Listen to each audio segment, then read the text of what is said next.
A gente tem a Zeli Temponi que está na linha para falar com a gente. Parece que ela tem dúvida em relação ao câncer de mama. Zeli, fique à vontade, seja bem-vinda. Deus te abençoe. Amém. Deus abençoe vocês também. Eu gostaria de saber do doutor quais são os primeiros sintomas. Do câncer de mama, né? Isso. Tá. Se tem sintomas, quais são os primeiros? É. Tá bom. Zeli, obrigado pela sua participação, viu? Por nada. Um abraço. Outro. Zeli, a forma clínica mais fácil de você conseguir e perceber uma lesão na mama ou um câncer de mama é através da percepção dos chamados nódulos mamários. Na verdade, essa não é a única forma de manifestação da doença câncer de mama, do ponto de vista clínico.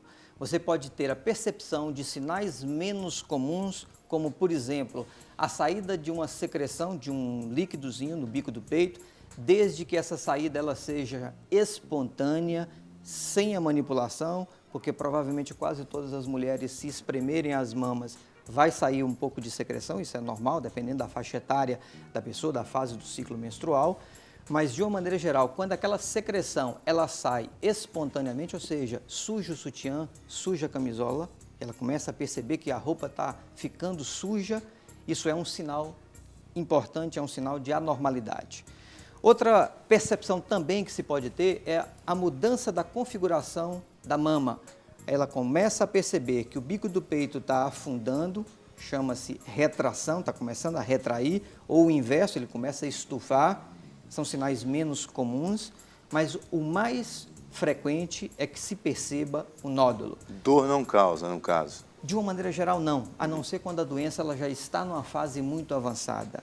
Mas, em regra, isso é até uma orientação que a gente faz de rotina nos nossos atendimentos, é que, em geral, câncer de mama não dói. Em geral, não significa sempre. Medicina, infelizmente, ela não existe para nós sempre nem nunca. Mas existe uma situação do usual, do mais comum. Mas, em regra, o câncer não dói. Eu não sei se o senhor respondeu na pergunta que a Luciana fez, mas o tamanho do nódulo determina o avanço ou não da doença? Não, determina o avanço, sim. A gente chama isso de estágio. Quanto maior o tumor, quanto maior o nódulo, maior o estágio. E quanto maior o estágio, piores são as consequências e pior vai ser o tratamento do ponto de vista de agressividade. E aí a gente tem que amplificar o tratamento, não é só cirurgia. Quando a gente fala em tratamento do câncer de mama, basicamente nós vamos estar conversando sobre 4 formas de tratamento: cirurgia, radioterapia, quimioterapia e hormonioterapia. Então, dependendo dessa fase ou do estágio da doença, é que nós vamos utilizar 1, 2, 3 ou as 4 etapas do tratamento. Aí, obviamente, quanto maior o nódulo, mais agressivo vão ser os tratamentos, mais agressivo tendemos a ser do ponto de vista cirúrgico. Só que em algumas situações, e aí você me perguntou, como é que eu faço a correção de uma retirada parcial da mama? Eu tenho que levar em consideração a chamada mama doadora, e a mama doadora são as mamas maiores, em que eu tenho tecido na própria mama que me permite fazer a retirada do câncer e utilizar o próprio tecido da mama para corrigir aquela deformidade em função da retirada daquela área. Então quer dizer que uma mama pequena, dificilmente ela não vai conseguir doar, ela vai ter que ter um outro processo. Esse é um raciocínio bem lógico, e é exatamente isso. A não ser quando é uma lesão muito pequena. Uma lesão muito pequena, mesmo em mamas pequenas, é possível muitas vezes você fazer um tratamento parcial. Mas de uma maneira geral, não. Essa é uma limitação que a gente tem. E aí a gente também tem um conjunto de procedimentos, e isso já é mais um avanço que a gente felizmente tem conseguido, é que você consegue fazer a retirada total da mama. Imagina-se um envelope, e esse envelope ela é formado pela pele, pela areola e pelo bico do peito, e por dentro desse envelope eu tenho um conteúdo que é a mama, a glândula mamária. Então hoje a gente temos possibilidade de fazer com uma incisão, com um corte pequeno, a retirada de todo esse conteúdo, preservando, mantendo aquele envelope de pele, da areola e do bico do peito, e fazemos a inclusão. É como se você estivesse sugando a glândula mamária e deixando só a carcaça. Exatamente, você tira, não sugando, mas você retira, no processo de dissecção cirúrgica, a glândula e deixamos aquela carcaça para fazer um preenchimento com uma prótese mamária. Tá. Só fazer uma pergunta, claro, a Cristiane de Contagem ligou e pediu para saber o seguinte: qual é a idade que a mulher deve fazer a sua primeira mamografia, no caso? Depende. vamos dividir em duas situações. Uma situação é aquela mulher que não tem nenhuma história de risco ou que a gente não a enquadraria num grupo de risco aumentado para câncer de mama. Por exemplo? A população geral. População geral. História de alto risco que a gente definiria seriam aquelas pessoas que têm uma história familiar muito forte para câncer de mama, que não é a maioria. 94% dos casos de câncer de mama, a pessoa não tem nenhum parente com câncer de mama. E a gente pensava que era o É o contrário. contrário, isso é um raciocínio que todo mundo faz, mas é o contrário. A minoria das pessoas que têm câncer de mama, elas têm um parente que teve câncer de mama. Para nós, a interpretação também é diferente. Se você tem uma mãe que teve câncer de mama, uma irmã que teve câncer de mama, ou sua filha que teve câncer de mama, ou seja, parente de primeiro grau, essas pessoas, elas determinam para você um risco aumentado. Isso é diferente do ponto de vista de risco hereditário para uma pessoa que teve a bisavó com câncer de mama ou uma tia de segundo e terceiro grau que teve câncer de mama. Então, a proximidade do parentesco modifica essa interpretação ou a magnitude desse risco familiar ou risco hereditário. Mas esses são os casos em que o câncer incide menos, né? Não incide mais. A história familiar, ela aumenta a chance da pessoa ter câncer de mama. Eu digo o seguinte, a minoria da população é que se enquadra dentro desse perfil. Exatamente. A maioria não tem ninguém. Uhum. Então, essa é a população geral. Existem outras situações muito técnicas em que em algumas biópsias que a gente faz mostra algum tipo de lesão e esse tipo de lesão pode determinar que aquela pessoa ela tem um risco maior para câncer de mama. Então, tem alguns diagnósticos que a gente tem na mama que fala que aquela pessoa também é de risco aumentado para ter câncer de mama. Tem que ter um cuidado maior, né? Agora, em relação ao autoexame, esse exame que nós temos que fazer de rotina, né? Todos os dias as mulheres devem fazer. Há alguma forma de se identificar um possível tumor? Porque a mama ela é feita, né, de algumas glândulas que podem se confundir com alguns tumores. Geralmente o tumor é mais rígido.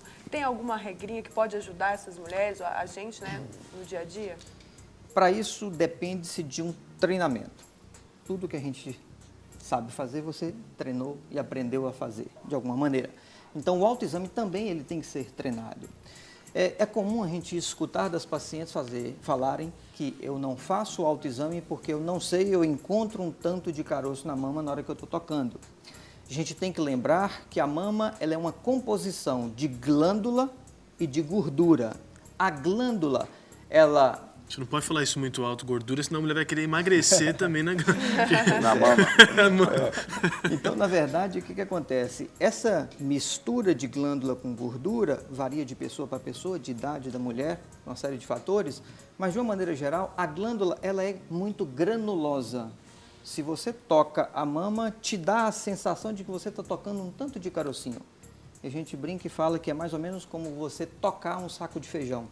Então, aquela granulosidade que você percebe ao tocar um saco de feijão é mais ou menos a percepção que você tem na glândula. Isso é o normal. Isso é quase sempre o normal. Se você cria o hábito de fazer o toque na sua mama, você conhece a sua mama melhor do que qualquer pessoa. Se há um corpo estranho, você vai saber. Se algum dia surgir alguma coisa diferente, você vai perceber que tem alguma coisa diferente na sua mama. E uma forma também didática de você tentar perceber se aquilo é mais ou menos normal ou não, é você comparar aquela mesma região com a mesma região da mama oposta, que elas são mais ou menos semelhantes. É como se você imaginar um olhar em espelho. Sim. Então, a parte lateral da sua mama é semelhante à parte lateral da mama oposta. Mas não dizem que o corpo ele é assimétrico, que um lado é menor do que o outro? Quase todos os nossos órgãos pares, eles são ligeiramente assimétricos. Por isso Pares seria do lado direito? Não, pares. Tem dois olhos, duas orelhas. Tá, desculpa, eu entendi outra coisa. Todos os nossos órgãos pares, eles são ligeiramente assimétricos. As mamas desculpa também. A ignorância do macaco. Então, as mamas também elas são assimétricas. Todas as mulheres têm pequenas diferenças. Claro. É que nem homem também, o pé também tem um pé maior do que Mas o outro. só uma pergunta, aí o carocinho, por exemplo, pode ser um carocinho de feijão jalo ou carioquinha? Mas aí como é que você sabe, por exemplo, que o nódulo pode ser pequenininho também do tamanho de um feijãozinho. E se ele estiver lá no meio daquele granuladozinho lá? E aí eu ia te responder a pergunta que a telespectadora fez e eu não respondi, que é a idade da mamografia. A finalidade da mamografia é detectar uma lesão antes dela ser percebida pelo toque. Por isso é que ela é o mais importante e é o que a gente recomenda que todas as mulheres, a partir de uma certa idade, ela deve começar a fazer a mamografia. Porque a mamografia vai me mostrar essas lesões menores do que o que eu vou conseguir perceber no toque. E qual Por isso a é que ela é idade? mais importante. E aí, quando eu estava começando a discutir e a gente mudou um pouquinho, é a questão do risco da pessoa. Se a paciente ela é de risco geral, e aí vamos falar sobre risco geral, porque é a maioria da nossa população, o que nós recomendamos enquanto entidades médicas é que as mulheres devem começar a fazer a mamografia a partir dos 40 anos de idade. E a partir dos 40 anos, uma vez por ano, ela deveria estar repetindo a mamografia. Vamos tomar cuidado, porque nós temos uma sociedade, às vezes, assistindo isso aqui, e nós temos uma mudança de interpretação, porque nós temos 4 orientações vigentes no Brasil. O Ministério da Saúde recomenda que a mamografia deve ser feita a partir dos 50 anos, a cada 2 anos e até os 70 anos de idade. Então, dos 50 aos 70, eu vou fazer mamografia de 2 em 2 anos. Essa é a recomendação do Ministério da Saúde.